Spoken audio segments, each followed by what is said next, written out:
Okay, welcome everyone. I hope everyone can hear me. Can they? Yeah, we can hear you, yeah. Okay, so our speaker, Baba, I'll address you as Baba Ali Khangela Hlongwane, has been a researcher at the History Workshop with WITS from 2019 to 2022, where he still remains an associate of the History Workshop. And he's now a writing fellow. We were having a brief discussion at JIAS. He holds a PhD in Heritage Studies and an MA from WITS University. Hlongwane has published on public histories of the 1976 uprising, the road to democracy in South Africa. He is also co-editor of Soweto 76 Reflections on the Liberation Struggles, commemorating the 30th anniversary of June 16, 1976. He's also co-author of Public History and Culture in South Africa, book titled Memorialization and Liberation Heritage Sites in Johannesburg and Township Space. He's also co-editor of Public History, Heritage and Culture in South Africa, The Struggle Continues. His recent publications are Lion of Azania, which is a biography, and We Must Return Home, Armed or Unarmed, the biography of John Nyathi-Polega. Thanks, over to you, Baba.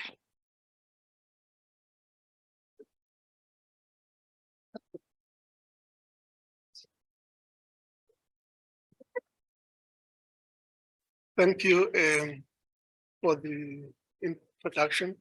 I also want to thank the department for inviting me to be part of the series. I don't know whether everyone can hear me. Can you hear me, Laura? Thank you. Yeah. The project I am presenting today is actually a work in progress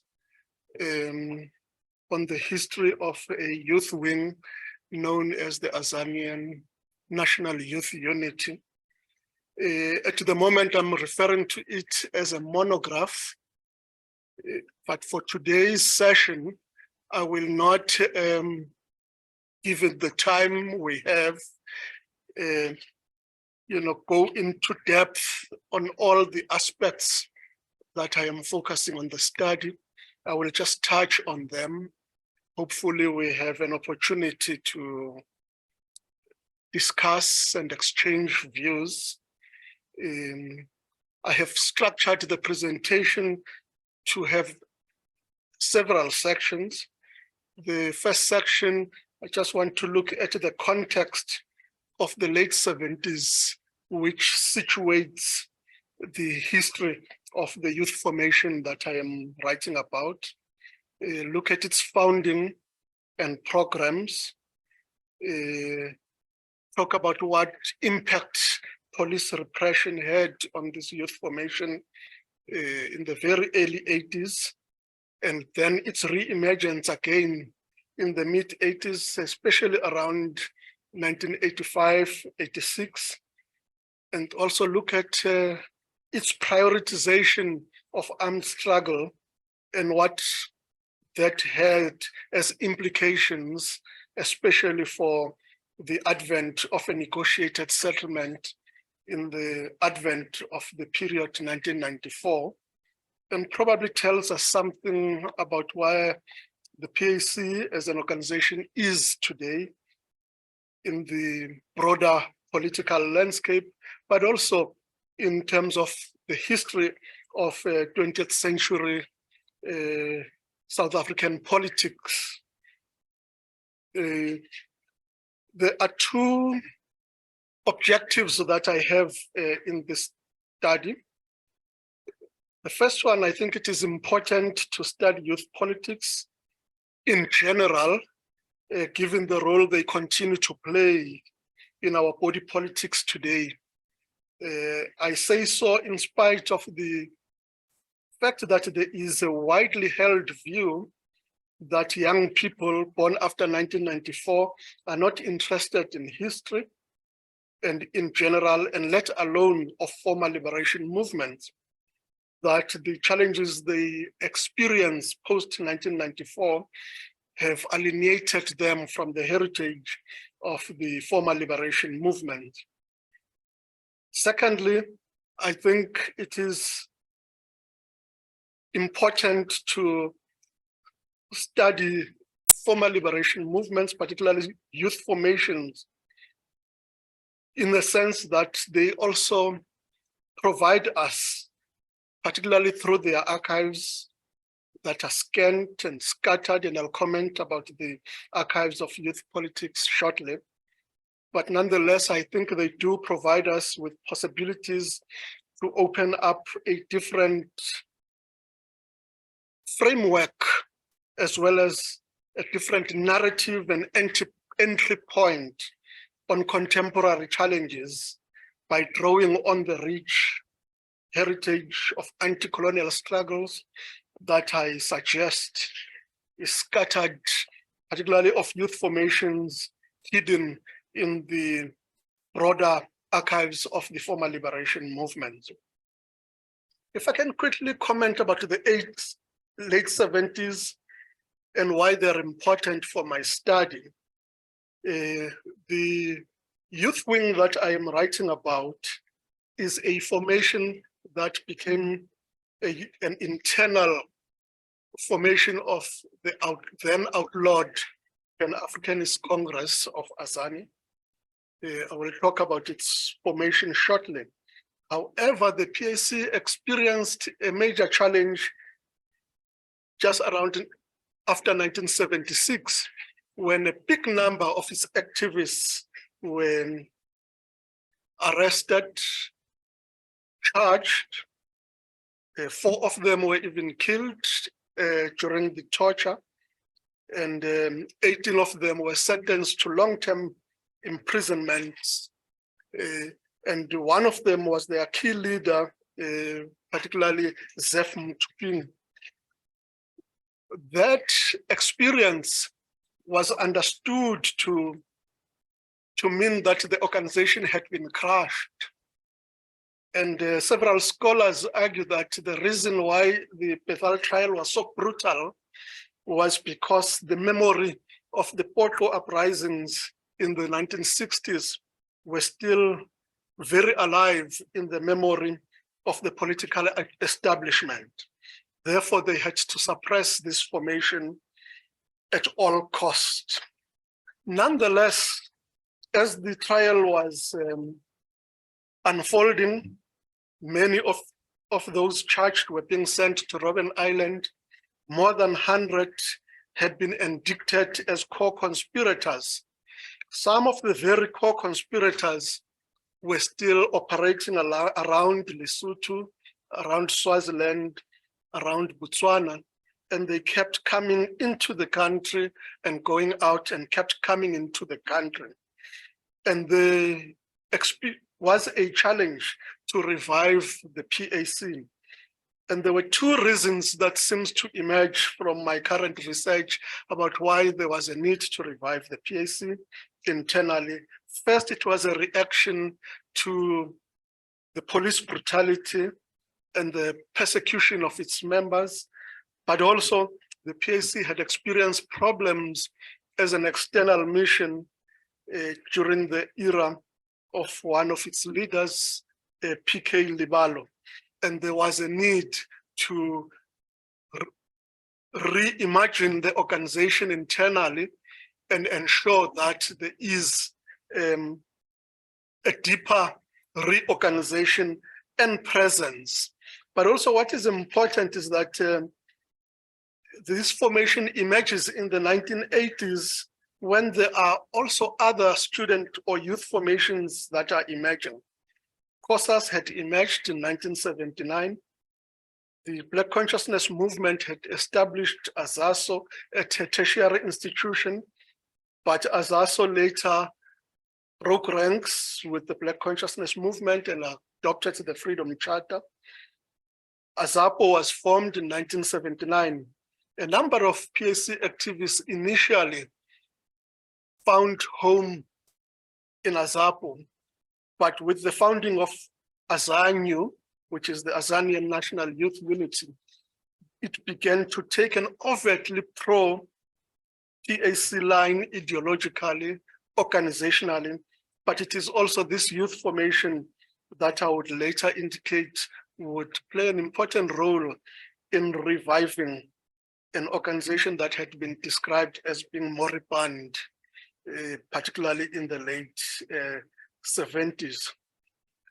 I want to make a short comment on the literature on youth formations to say, though there is a widely held view in scholarship on South African liberation struggles that the youth formations have played an important role in energizing liberation movement, in being a school for future leaders, there is actually scant literature that has emerged on these formations. The ANC Youth League in particular has had quite a few writers, amongst them Clive Glasser, who is in the history department at Wits. Also Rebone Tau, who has written something titled The Rise and Fall. Then the student wing, COSAS in particular, has gotten a bit of attention from Monique Marx in her publication, Young Warriors, Youth Politics, Identity and Violence in South Africa. Though she uses Diepkloof as a case study, however, her arguments and summation of political activities in the 80s touches on various aspects of the country. The youth formation that I'm focusing on has only had it is mentioned, of course, in the literatures that study the history of the PAC, in some of the biographical works of PAC figures that have emerged over the year. It gets a bit of more attention from an MA thesis by Dr. Tsepo Mloyi, who is now with the history department at the University of Johannesburg. Apart from these studies, not much has been written thus far on this formation. Let me quickly then just make some comments about the archives of youth formations. I have two colleagues at Wits University, Prof. nwu-pukke and Dr. Tsepo Mloyi that I have just mentioned, who are currently doing research on COSAS, which is the Congress of South African Students. And one of the observations they make, which I equally make in this study, is that there is very little records and archives of youth formations. The ones that exist are scattered. The youth formation that I am looking at, their archives are scattered around 40, but hidden within the master narrative of the mother body, which is the PAC. You do find some scatterings of them at the history workshop, as well as at the historical papers at Wits University. So I am hoping that the work that I am doing will complement the work that Prof. nwu-pukke and Dr. Tsepo Mloyi are doing on youth politics in the 1980s. However, my study is giving voice to a formation that got affiliated to the PAC. There are a few interesting observations that I have come across so far as I do my research. One of them is that I have been trying to build and create a profile of some of the individuals who played the role in the founding of this youth formation in the 1980s. Many of them do not appear anywhere in the records of the liberation movement. But also what is interesting is that many of them were journalists who worked for various newspapers. A few names I can throw out is Moffat Zungu, who was a photographer for The World.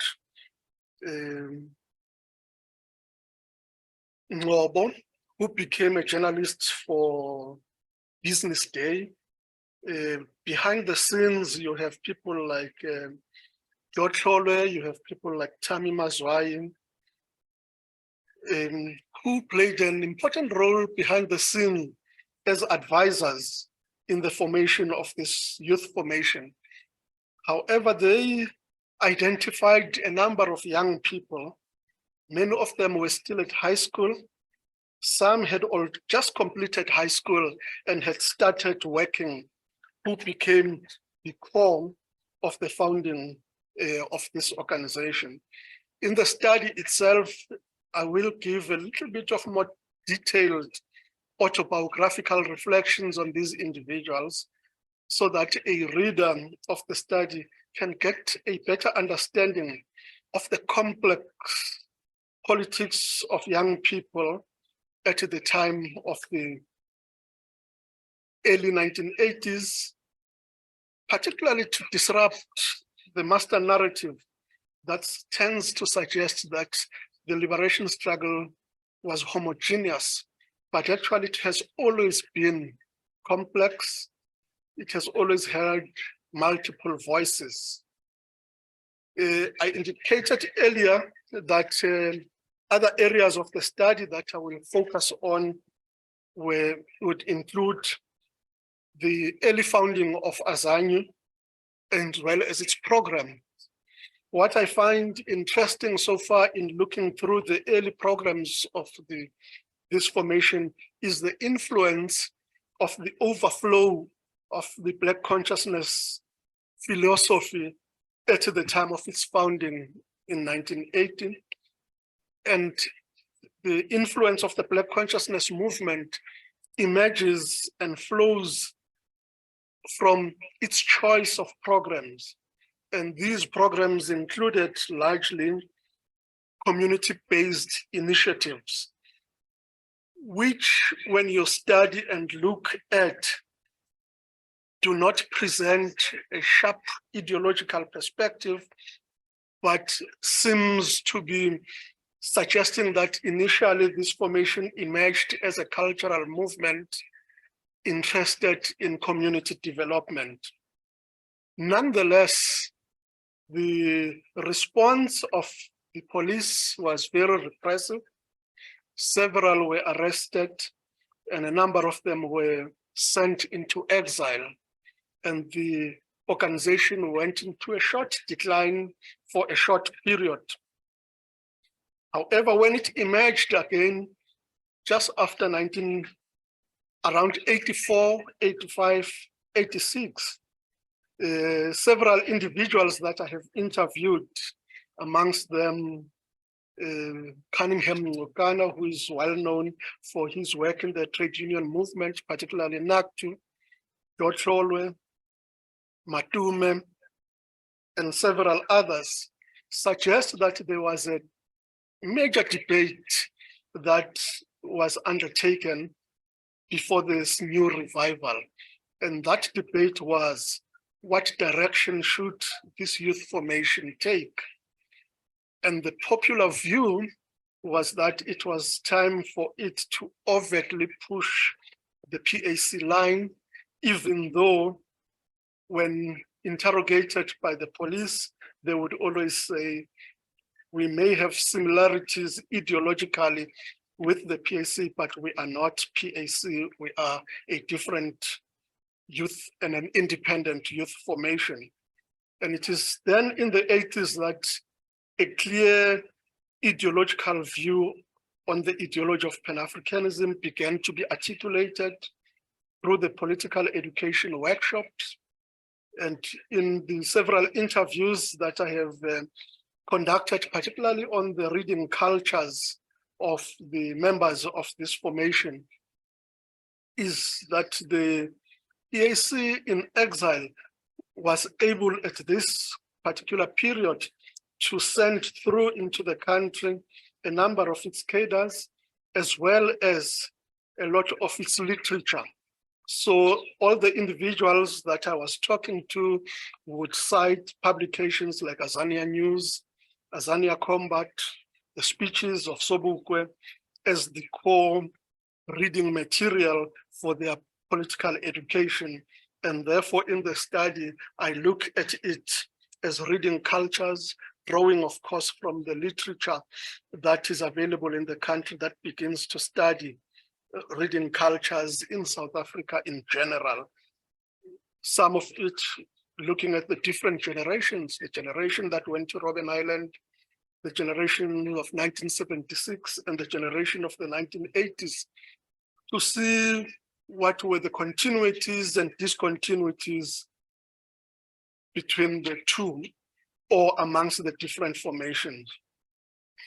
The other section that I want to quickly comment on is that as this formation was beginning to emerge, re-emerge, and it began to put a lot of emphasis on organizing branches of the organization, there were two ideological challenges and or organizational challenges that it had to deal with first. The first one was grappling with a view that was widely held by veterans of the organization, particularly the generation that was referred to as the Poko generation. Some of them had been to Robben Island in the 60s, who held the view that they did not recognize the fact that the PAC was banned and therefore did not see a need for an organization to be established internally. This created a lot of discussion and debate, setbacks to win them into the organization. It had strategic problematics in the sense that even though in their mind they considered the PAC unbanned, but for the PAC to organize internally, there was no way it could organize overtly as a banned organization under the banner of its name, PAC, and its flag, even though the freedom songs and some of the symbolic gestures like salutes continued post the banning period. The second challenge that the organization had to grapple with ideologically was an ideological debate with those that Cunningham Ngqokana referred to as Islamists. By Islamists, he's referring to formations, particularly around the Western Cape, who were of the Islamic faith, but also organized around the Islamic faith and had a working relationship with the PAC.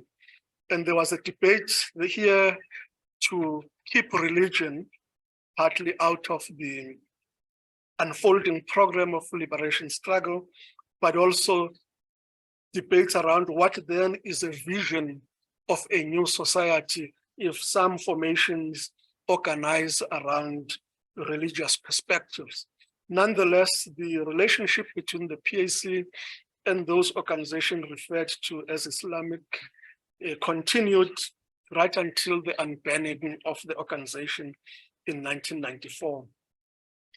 The third area of debate would have been with unionists, particularly those who tended to be referred to as workerists, who were arguing that the struggle was a class struggle and that the independent working workers, organized workers, should be the leading force in the unfolding struggle at the time. And this youth formation, which wanted to privilege the PAC perspective, was still projecting the concept of national liberation, even though there was already beginning talks of some views about socialism. There are no agreements amongst activists of the PAC whether the PAC was a socialist organization or not. In its founding in 1959, it adopted the idea that it stands for an Africanist socialist democracy. Its history is dotted with arguments that it was anti-communist because it had reservations with the role of the South African Communist Party. But there was a lot of pronouncements, particularly shaped by the exile experience of the organization, having had some of its cadres trained in China and Yugoslavia, but also the debates that were happening in Tanzania, where its head offices or headquarters were from the early 60s right until its unbanning. As these debates were unfolding, branches or attempts to create branches were happening.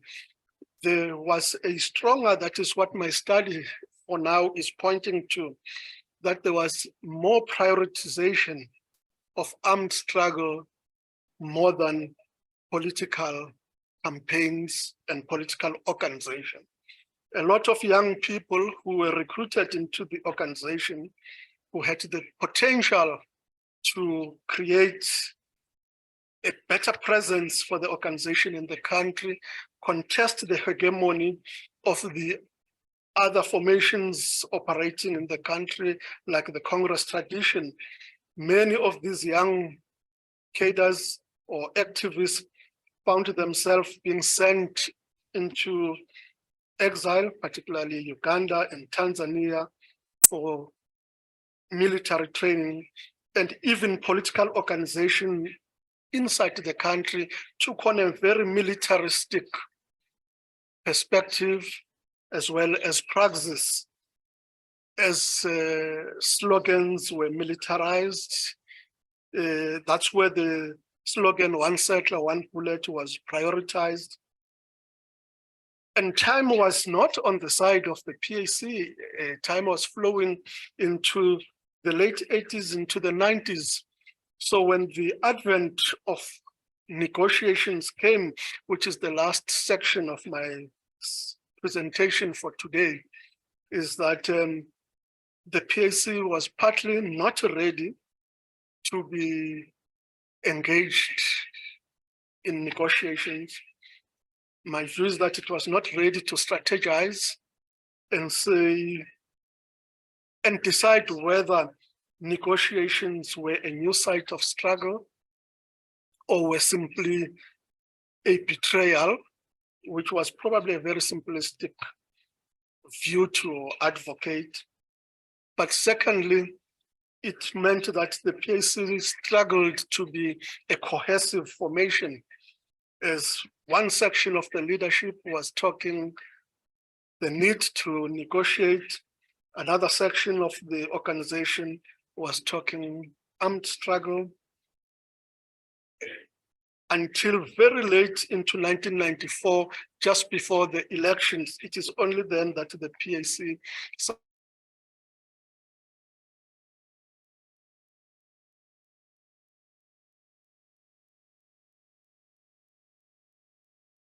the TRC, because they were still pursuing armed struggle, and therefore continue to be political prisoners, though not referred to as political prisoners post-1994, and that's contestation between the current government and the PAC.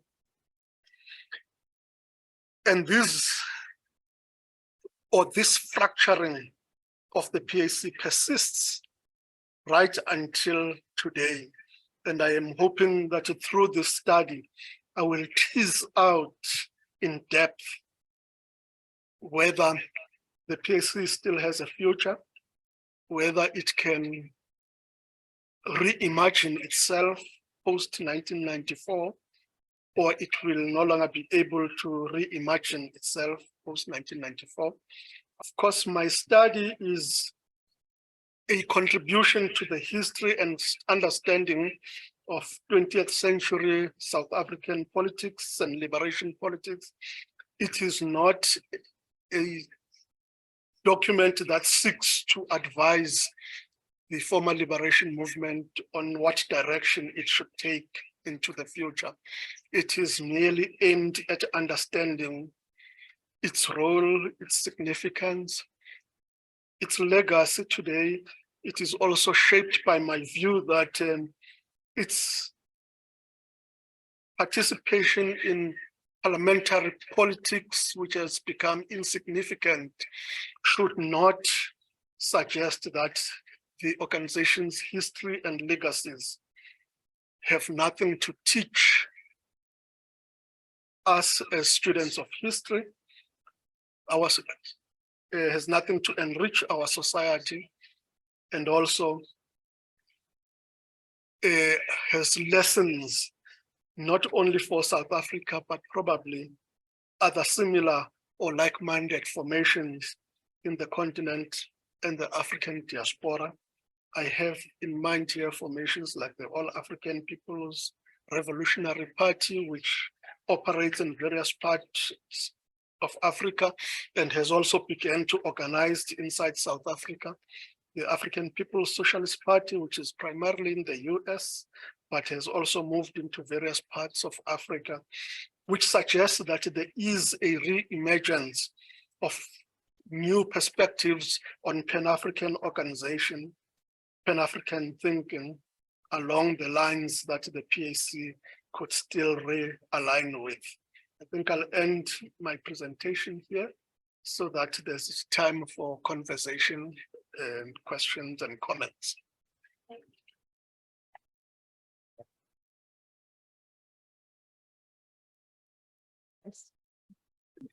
That's a clap from Mapikeng. I don't know if you can hear it.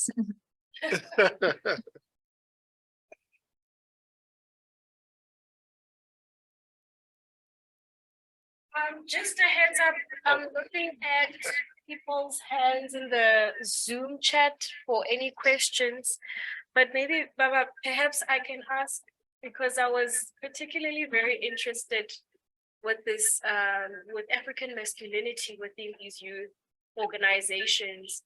And I was wondering, to what extent does your research explores, African masculinity and hegemony in the PAC? Is it something that you are looking at particularly for this research, for this study? Do you have any other hands before?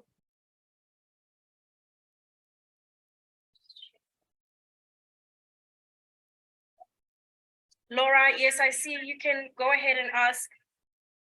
Great, thanks. And hi from Mapikeng. I've got, during your presentation, a few messages from people who've been to join, but then were load shed. So I will circulate the recording afterwards. But thanks so much, Ali. This is a really fascinating presentation, and with a lot of information that I knew absolutely nothing about. So incredibly valuable for us here. I have tons of questions, a lot of them just because of my ignorance on this, but let me ask just one or two. So the first question is quite a broad question, and that is, what attracts some people? What is the kind of thing that attracts members to AZANYU as opposed to other youth organizations that are operating in South Africa at the same time? And I was particularly interested to hear that there's this workerist subgrouping within the organization. What is the great appeal to them of joining it? And then a second question that I have is about kind of the regional, regionalism and AZANYU. Do you have a sense of where in the country was it uniformly popular across the country? Are there certain parts of the country where it was more rather than less popular as an organization to join? And part of that question comes out of having done research in Limpopo and finding quite strong and powerful groupings, particularly ZAPO groupings, and some PAC, which I was very surprised to find when I was doing research there, and never really understood why there was a great appeal, in particularly around parts of Polokwane, to join the organizations there. But wondering if you can say something about the regionalism of the organization. Thanks. Thanks, Laura.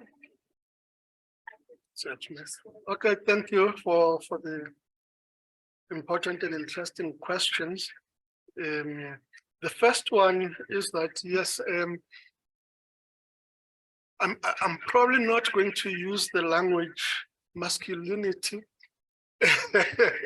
but nonetheless, I do acknowledge actually in the study that first the PAC itself and its youth formation were at the very early stages predominantly male. There are views that when the PAC was founded in 1959, at the conference in Orlando, there were probably only 2 women activists who were at the launch.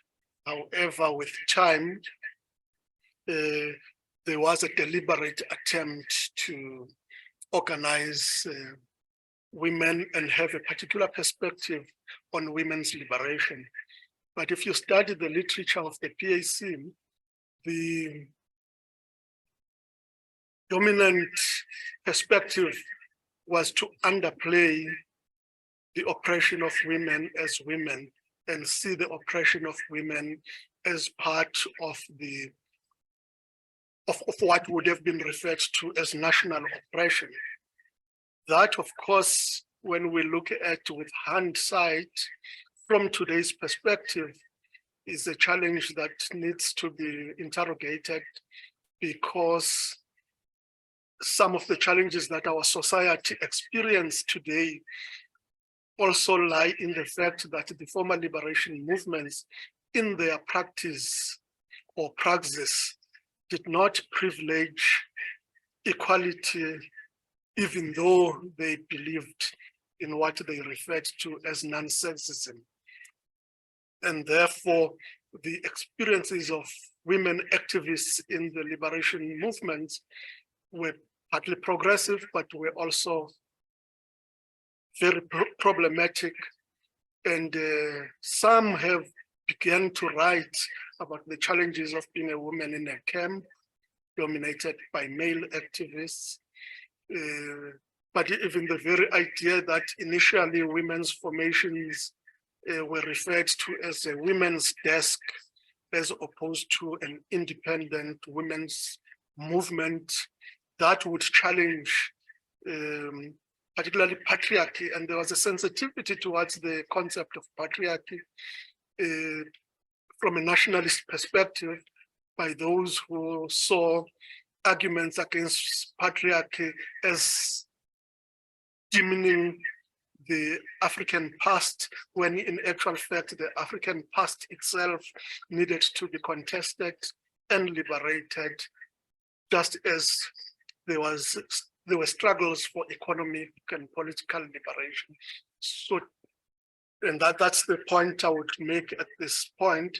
But yes, it is a subject that constantly comes to me, and it emerges in my study when you read it and not in the presentation, that nearly 95% of the people I have interviewed currently are male activists of the youth formation. And I'm still struggling to identify women comrades to be. And then the question on what attracts or what attracted members to AZANYU. I think there were 2.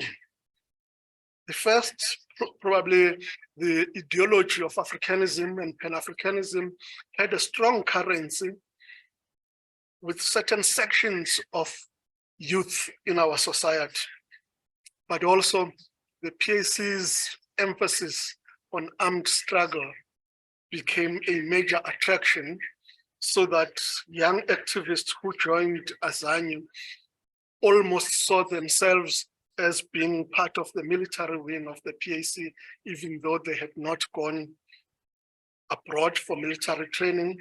And I'm saying that with caution, because there were training programs that happened internally. And in the study, I do interview some of those activists, some trained in the Transkei, some in areas like Katlehong and Soweto.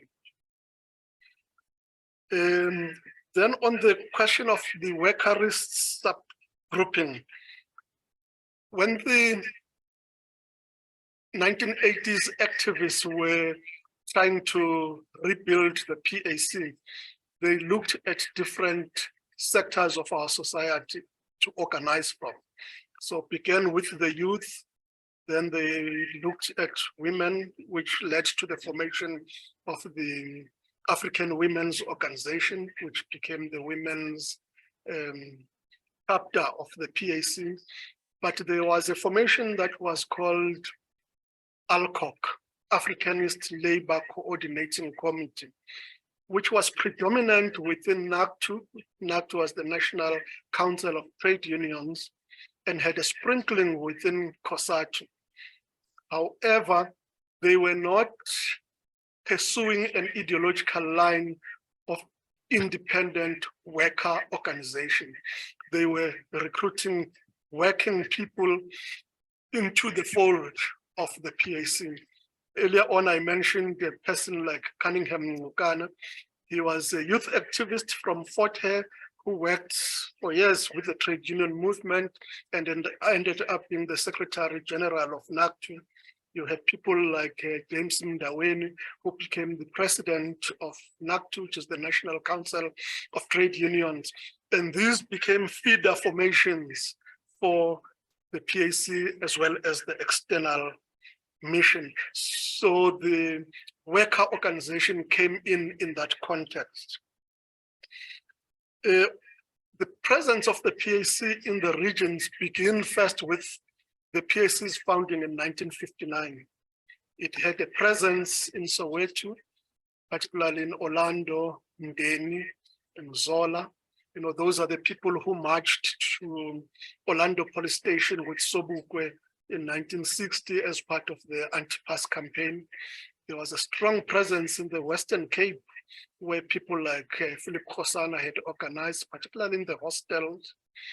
There was also a strong presence in the Eastern Cape, where auto operatives emerged from. So those would have been the initial strongholds of the PAC.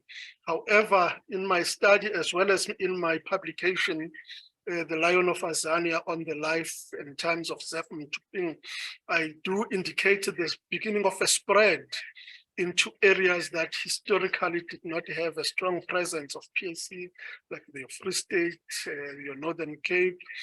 Northern Cape a bit problematic because Sobukwe was banished there and there were people who admired him. So there was always a seed of a PAC presence there. Limpopo in particular would be a figure like Josiah Matsunya. You know, Josiah Matsunya, though he lived or spent a lot of his time in activism in Alexander and was part of the bus boycott there, when he was banished to his rural home in Limpopo. And a lot of youth activists who became part of AZANYU were attracted into AZANYU, looking at historical figures in their areas that they looked up to, either for political guidance or only actually appreciated because some of them had been to prison. And from curiosity, the curiosity developed further to become internal branch formations of what then became PAC. But the trade union movement, in particular NACTU, was able to spread the PAC widely because people like James Mdaweni and other trade unions also organized around Louis Trichard, particularly farm workers working in the orange farms. Thank you. Caesar, I saw your hand earlier. And then we have Prof. Denise.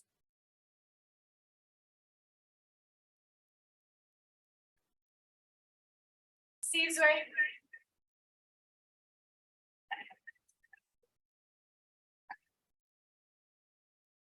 Maybe you can go first. Okay. Sorry, we only have this mic. So, Dr. Hlongwane, sure. Thank you very much. This is now really truly informative to me of also what you are saying with regards to this youth league. I would like to know two things, but it's more or less in the fields in which we are. And that is, number one, has there been any age limitations to be part of AZANYU? Because I'm thinking now about POCO. Now, when could you be in the one and when should you have been in the other one? And then, of course, typically educator like, I would like to ask whether there had been training in the training programs which they have attended, obviously, for many other particular reasons. Has those been educational of nature as well? Because I can imagine it had been young people being away from schooling for some time in their lives. Thank you.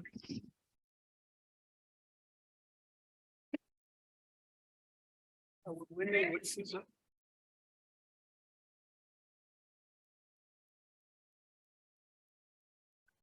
there he is.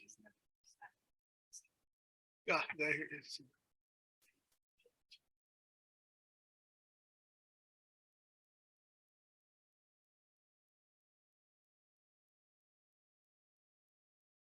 We can't hear you. Sizwe, you can ask your question.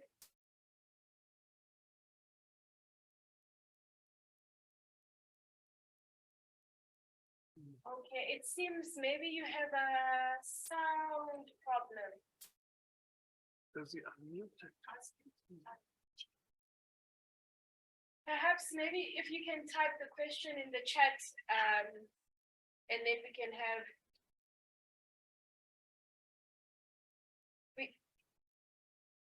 Just see. But in the meantime, you can respond to the Okay, question. fine. On the question of age limitations, there weren't really clearly defined age limitation. When the PAC was founded in 1959, it was opened to people from the age of 16 onwards. However, the generation of activists that became known as POCO were also mixed. There were young adults, there were many who were in their 16-year-olds and 17-year-olds. For instance, people who are well known who went to Robben Island at a young age, one of them would be Khangela, who later became the Deputy Chief Justice. When he was arrested as a POCO operative from the Pretoria side, he was only 17 or 16 years old. And he actually had to do his high school education on Robben Island, even did his both his undergraduate legal studies whilst on Robben Island, literally grew up on Robben Island. And there are many like him, Mark Shinas, who were at that age. And also if you look at the former POCO operatives who were hanged and have since been exhumed and had their reburials now in the post-1994 period, there are a number of them who were 18-year-old, 19-year-old. Then there would have been those who were already elderly migrant workers living either in the hostels in Cape Town, moving from Cape Town to places like the Transkei, particularly the Eastern Cape, where the PAC had a strong presence. In terms of the people who either left, particularly those who left the country, there were two options. There was an option to undergo military training. There was also an option to undertake studies abroad. However, in the study of the military training itself, there was largely a focus on political education, which was really more ideological, side by side with what would be called military training. There isn't a study so far that has been done on the activists who came back, for instance, those who could not be integrated into the new defense force because their formal education was far lower, and then those who could be integrated because they had probably closer to high school and post-high school education, in addition to the type of political education they got into exile. AZANYU itself, which is attracted a lot of, was a mixed bag. There were grown-up working people who operated as AZANYU until the Pan-Africanist movement was established just towards the late 80s. But there were also very young activists who got into its ranks, some as young as 14 to 16-year-olds. And there are challenges post-1994 along those, the question of who is a veteran has an age limit, and there's quite a number of young activists who are left out because they do not qualify to be called veterans. The South Africa post-1994 did not quite develop a better program to deal with people who had been almost full-time in the underground and externally in the organization. Yes, there is special pension there. There is, ad hoc training that is offered to assist people who are referred to as former operatives or veterans of the former armed wing of the liberation movement. But I think the country has not developed a better program to integrate these activists into society in a better and meaningful way. And we may still pay a price for that in later years. Do we have? Sizwe is still trying. Oh yes, here we go. We have the question here. Okay, Laura says. And it would be nice to have Sizwe because he actually comes from the external mission to hear his comments. And yeah. Sorry, can I say, I can see there's also a hand from Majuta and a hand from Zwelibanzi. So maybe prioritize them since we've already had some questions if we can't get Sizwe. I don't know if Sizwe, if you can hear. Okay, we can start with Majuta. Okay, am I audible? Yes, very. Thank you. Okay, thank you, Dr. Hlongwane, for the insightful talk and the history, stretching the historiography of the liberation movement. My first question is that when we teach the grade 12 curriculum and thinking about the South African historical imagination in the 1980s, we get told about the Vaal uprising of 1984 and the various protests movement in the 1980s. So my question is, where do you place AZANYU? Is it involved in these protests, or what kind of, like, where is the turning point to say this kind of protest action or action by AZANYU is what really historicizes its role in the 1980s? Number one. Number two, my other question is about as has been said, O.R. Tambo saw the Bantustans as a way to sort of like to use them tactically, so that they can be used for the liberation movements, work with the Bantustan leaders. So I just want to know, what was AZANYU's response to the Bantustans? Did they see the Bantustans in negative light, or did they see them as sites of mobilization and contestation? Thank you. Thank you, Majuta. Laura, who was the other hand? There's a comment in the chat from Zwelibanzi. I can read it out if you aren't able to see it. Okay, yes. I should read it, yeah? You can go ahead, yeah. since other, this is from Zwelibanzi Ntombela, and he asks, since other armed wings such as MK received aid from outside, from other organizations outside South Africa, who and how was PUKRO funded? And if I can just use abuse the fact that I've unmuted myself, just to say, Sizwe, I'm trying to also call you or message you on WhatsApp. So if you want to ask your question via WhatsApp, I can try play it via Zoom as an alternative way if there's a problem with your sound. Thanks, Laura. Okay, thank you. Look, AZANYU emerges in the 1984, you know, or in the 1980s period. So its members, as part of the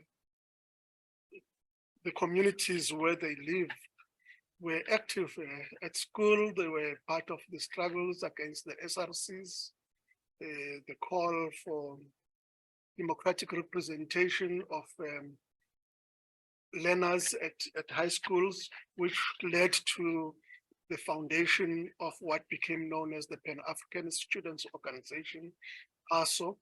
And then, of course, it also had an interest at tertiary institutions, which led to the founding of the Pan-African Student Movement. All this happens just around the mid-1980s. However, my study will indicate that whilst PAC members would have supported programs like rent boycott in the different townships, where I come from in Diepkloof, they were involved in the struggles with commuters and PADCO.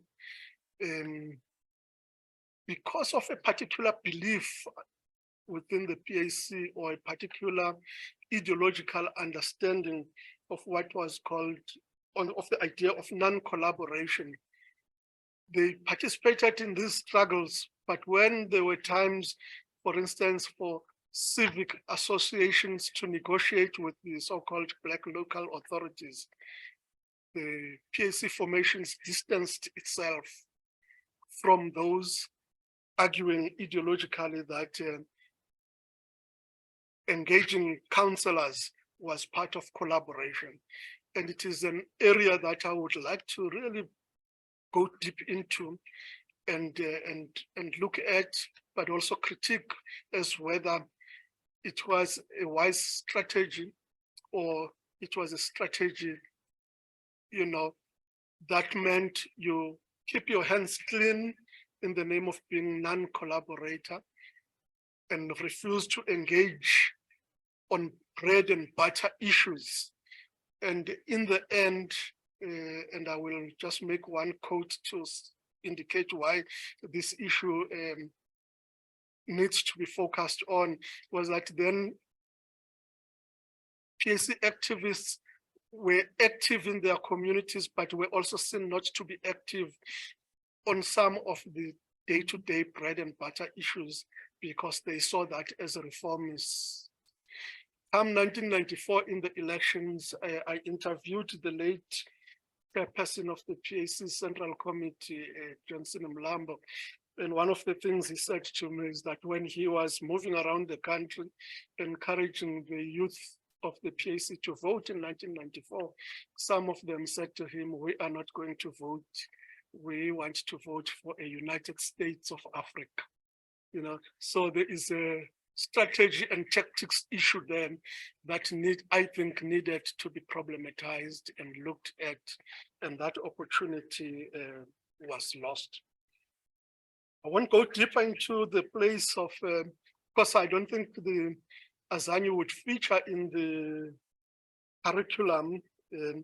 I mean, there are a lot of debates around the way history, in fact, it's not even history, it's social sciences were imagined in the post-1994 education.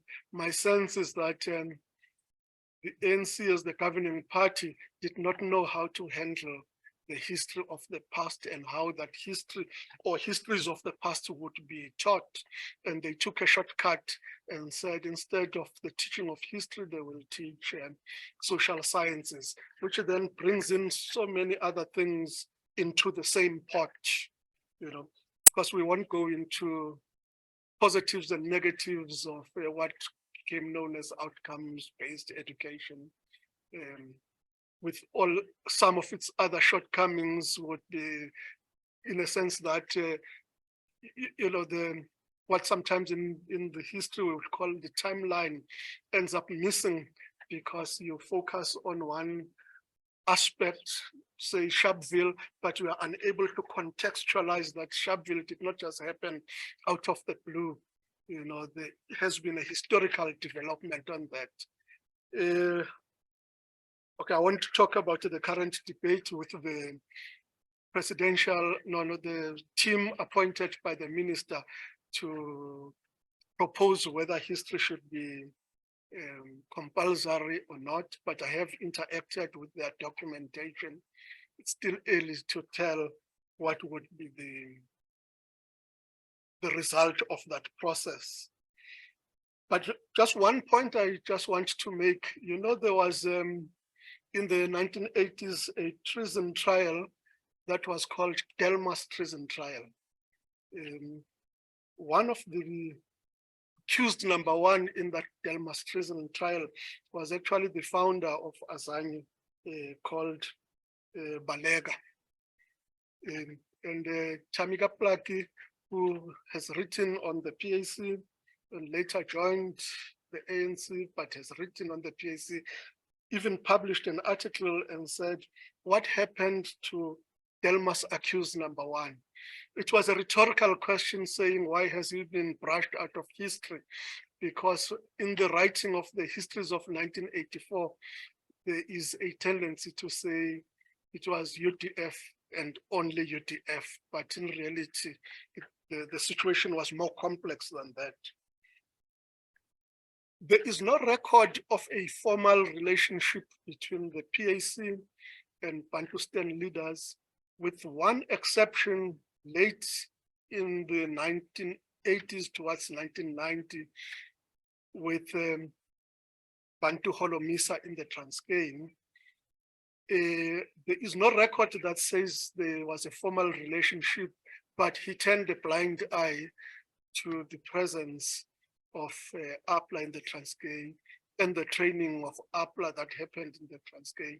And you may know, the killing of the twins, 14-year-old twins in the house of one PAC activist, mistaken to be APLA operatives, but they were just children who had nothing to do with APLA. Also, after the coup in Venda, in what was called Venda, Ramushwana, who became the leader, did visit Tanzania and interact with the military wing of the PAC, particularly its leader, Sabelo Palmer. But there is no record that says, in fact, in the pronouncements and rhetoric of the PAC, they were referred to as traitors. And therefore, there wasn't a formal working relationship. There wasn't a perception that they can be vehicles for change in any way. There was a question about how Oko was founded. Of course, the word Oko tends to be used generally. Oko emerges in the 1960s, and then just towards 1965, 67, the name changes to Azanian People's Liberation Army. But PAC activists usually refers to themselves as Oko when they greet each other. But just so that there is no confusion, the PAC as a band organization, as you would know, was also recognized by the OAU.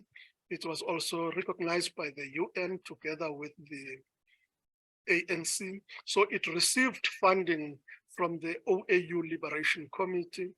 It also received some form of assistance that still needs to be studied, particularly from Tanzania, the government of Tanzania, Uganda, Zimbabwe, because the PAC and ZANU-PF were very close from the days of being together in Tanzania. They both had a radio program there. And the PAC also had a radio broadcasts in Tanzania after Zimbabwe got its independence in 1980. And I've published a few works already on the PAC's broadcasting, beginning as early as the days of Ghana, because again, the PAC during Kwame Nkrumah's time was received favorably by Kwame Nkrumah, who had actually influenced the PAC. And the ANC, if you read Mandela's book, Long Walk to Freedom, struggled to gain recognition because its views on multiracialism or non-racialism were initially received with suspect in African states. But along the way, they were able to even make more ground than the PAC because of the problems it experienced, particularly from 1979 after the killing of David Sibeko.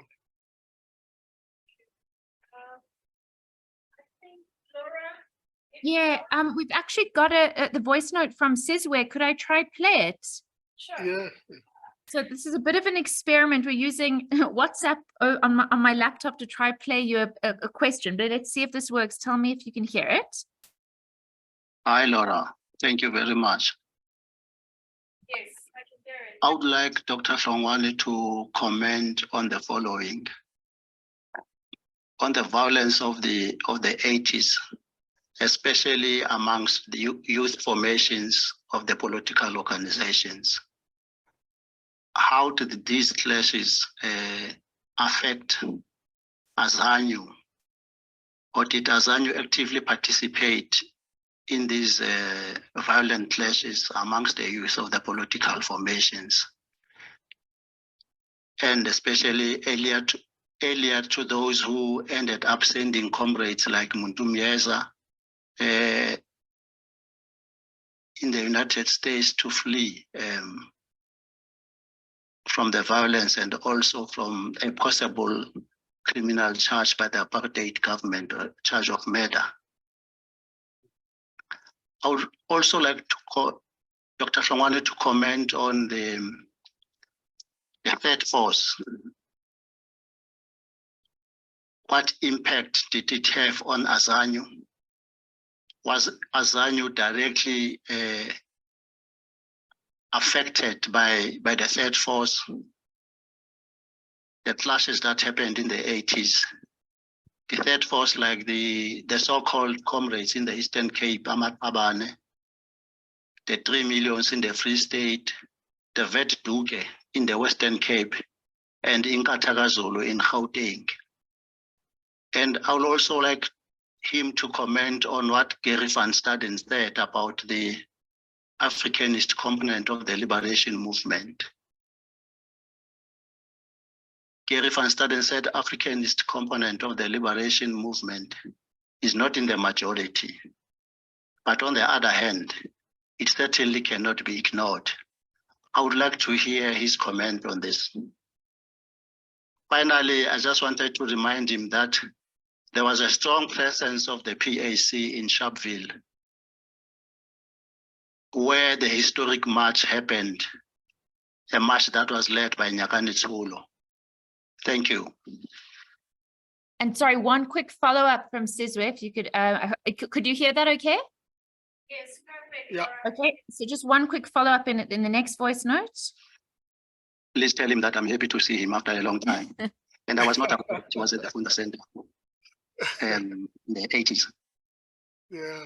With comrades like the late Matsemela, Manaka, Ndate Mutsumi Machene, Mbesi Bongile. I was not aware that he was there. I was also there at the center. I was in the Cecil Saul's Mosungwenya and Mbalo Brothers unit that operated from that center. Thank you.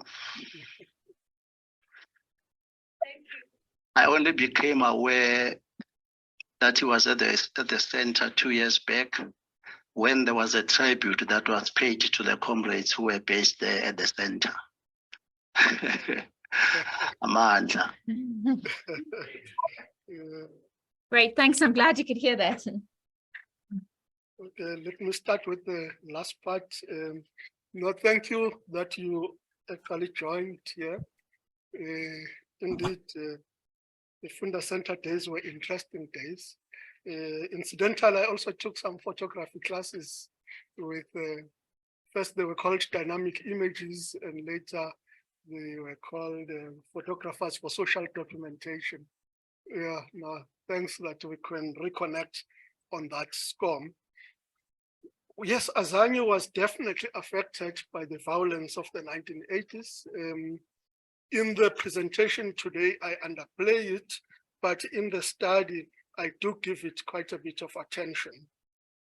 In fact, many members of AZANYU were actually killed through the use of that method that became known as necklace. Some killed right in their homes, some in the streets.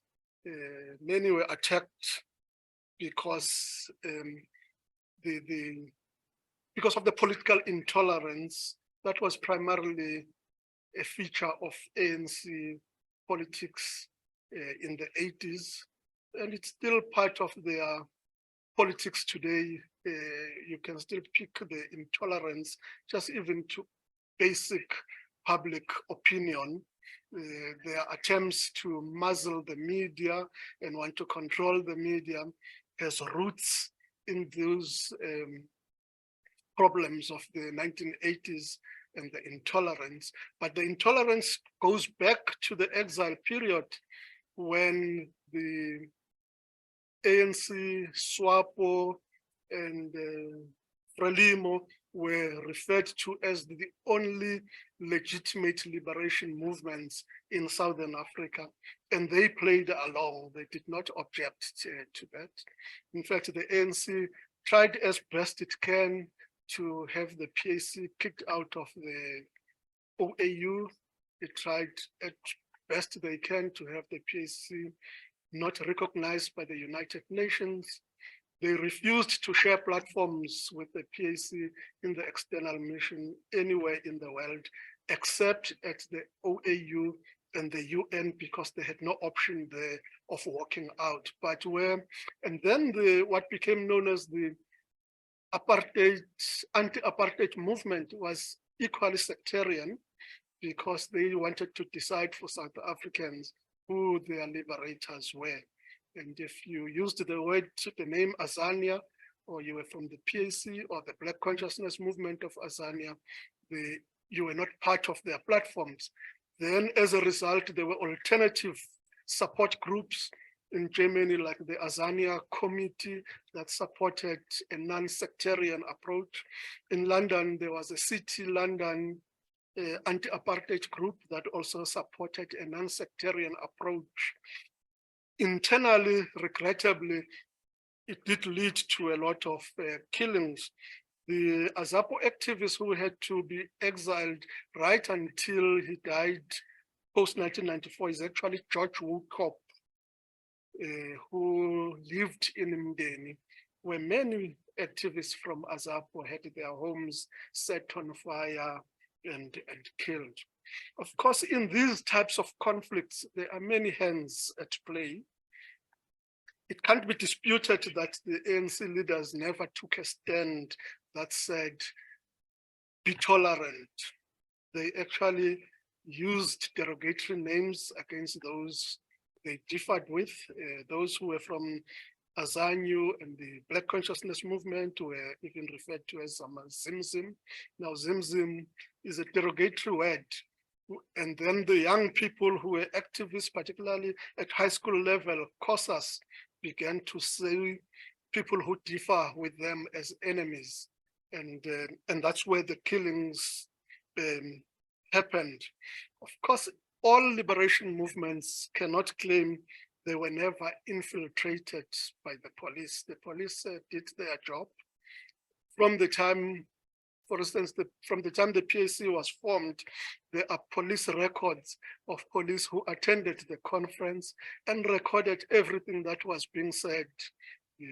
So definitely within the ranks of AZANYU, there were areas of infiltration. It was difficult to tell who is part of the system and who is not part of the system. And there are instances where people were sidelined and kicked out of the organization because they were mistaken to be collaborators without any better mechanism to tell who was a collaborator or not a collaborator. Earlier on, when I spoke about the ideological problems that AZAPO had to deal with, yes, I only mentioned the issue with the Islamists, the issue with the workerists, the old people of Porto, but the group that emerged in the Western Cape, who called themselves Ama-Africa, did cause quite a bit of confusion, to such an extent that the leadership in Johannesburg, amongst them Nhlanhla Libia, Cunningham Ngukana, were actually sent to the Western Cape to go and find out who were these Ama-Africa. And of course, we now know it's on record that one of them was Reverend Macrina.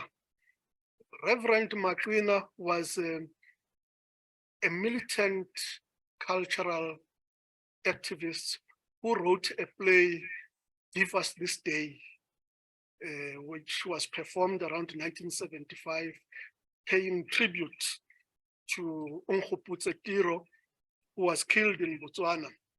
But then then he was banished for 5 years.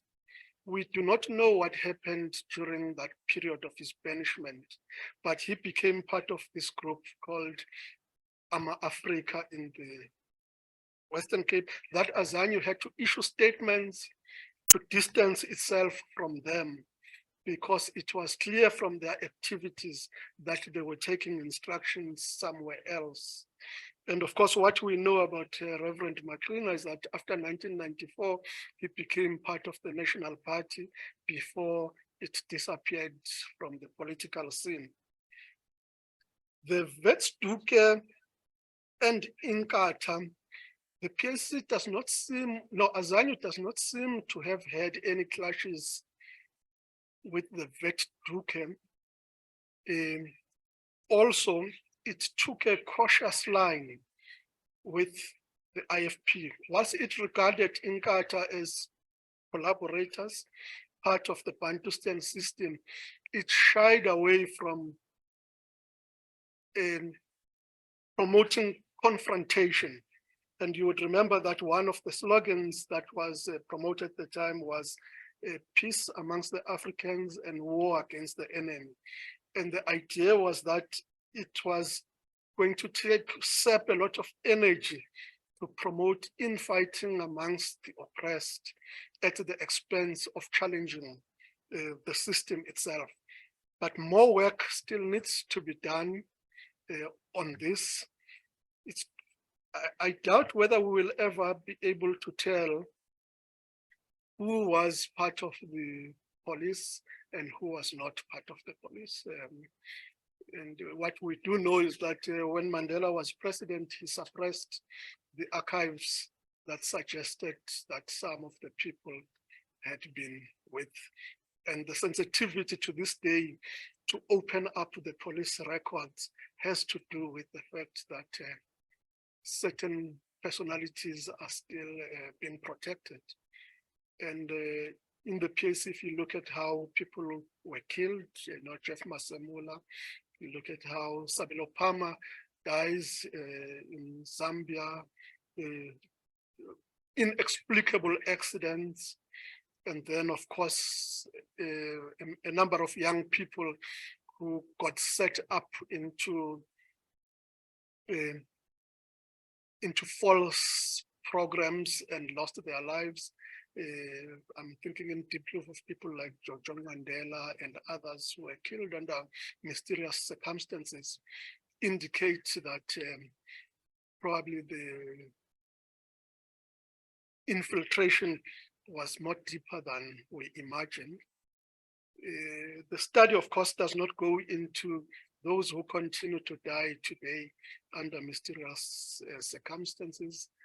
You may be aware of the former APLA operative who was killed a month ago, just after he had been appointed into military intelligence. You know, and he's not the first to be killed from the ranks of the PAC who were integrated into military intelligence. So the South African situation is still very complex and fluid and even dangerous. Thank you so much, Baba.